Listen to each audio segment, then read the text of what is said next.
శివాయ గురువే నమః. శ్రీమాత్రే నమః. ఈ రోజు మనం ఉచ్చిష్ట గణపతి యొక్క ఉపతనాన్ని గురించి తెలుసుకుందాం. మామూలుగా ఉచ్చిష్ట గణపతి యొక్క దేవతా ఉపాసన కొంతమంది క్షుద్రోపాసనగా తీసుకుంటారు. కానీ ఉచ్చిష్ట గణపతి యొక్క ఉపాసన దేవతా ఉపాసనే కానీ ఏ క్షుద్రోపాసన కూడా కాదు. అవి అన్ని నమ్మకండి. అవి అన్ని నమ్మి ఒకలాగా ఈ ఉపాసనను తీసుకో. దేవగణములలో చాలా రకాలుగా ఉంటారు. యక్షులు, రాక్షసులు, పిశాచములు, గంధర్వములు, అప్సరసలు, అసురులు, నాగులు, సర్పములు, సుపర్ణులు, పితరులు. సో పిశాచులోకి వస్తే మనము దేవయోనిలలో వాళ్ళు ఒక తెగవారు.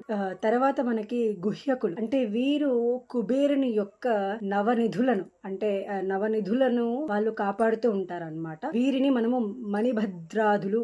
మనకి తర్వాత వచ్చేసి యక్షులు అనమాట. వీళ్ళు కశ్యపునికి సురసయందు జన్మించిన వారు. అంటే కుబేరులు ఇత్యాది వారంతా మనకు యక్షుల కింద. తర్వాత మనకు రాక్షసులు. వీరును యక్షులను కశ్యపునికి సురసేను జన్మించిన వారు. కానీ కశ్యప ప్రజాపతికి సురసకు జన్మించిన సంతానములు యక్షామ అని పలికిన వారు యక్షులైనారు, రక్షామ అని పలికిన వారు రాక్షసులైనారు. అంటే కుబేరుడు వచ్చేసి మనకి ఉత్తర దిక్పాలకుడైన అంటే అదే లంకాధిపతి అయిన మనకి రావణాసురుడికి సవతి తల్లి కుమారుడు కుబేరుడు అన్నమాట. కానీ కుబేరుడికి 3 కళ్ళు, 8 పండ్లు, 8 పండ్లు, మెల్లకన్ను ఉంటది అనమాట. అంటే మెల్లకన్ను కలిగి ఒక వికృత దేహం. విభీషణుడు, సుగ్రీవుడు ఈ మంత్ర ప్రభావం చేత రాజ్యాధికారం లభించింది. అంటే ఈ ప్రస్తుత కాలంలో చూసుకుంటే మనకు ఈ స్వామివారి ఉచ్చిష్ట గణపతి యొక్క విశిష్టత ఏంటి అనేది తెలుసుకుంటే మనకు దేవేగౌడ చేసి ఆయనకి ఏంటంటే నేను ప్రధానమంత్రి అవ్వాలి అన్న కోరిక బలంగా ఉండిందనమాట.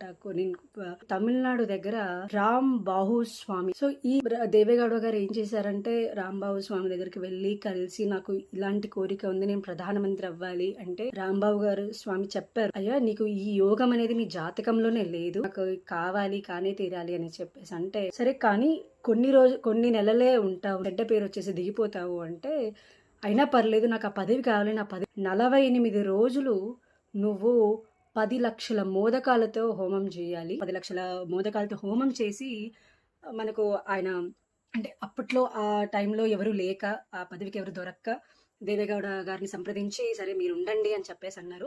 అలాగే ఆయన 20 నెలలు ప్రధానమంత్రి హోదాలో ఉండి తర్వాత కారణంతో ఆయన నిష్క్రమించాల్సి వచ్చింది, దిగిపోయారు అనమాట ప్రధానమంత్రి పదవి నుంచి. అంటే ఈ ఉచ్చిష్ట గణపతి సాధన చేయటం వల్ల అంటే మన జాతకంలో లేని యోగం కూడా మనకు వచ్చే స్థితిని స్వామి కల్పిస్తాడు మనకి. ఇదే అంటే ఆయన సాధన వల్ల మనకి ఏంటంటే మన జాతకంలో లేని యోగం కూడా ఆయన మనకి తీసుకురాగలడు. అంత శక్తి, అంత మహిమాన్వితమైన ఉపాసన మనకి ఉచ్చిష్ట గణపతి ఉపాసన అనేది తెలుస్తుంది.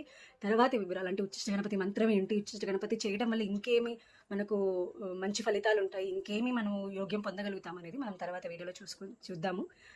అంతవరకు స్వస్తి. శ్రీమాత్రే నమః.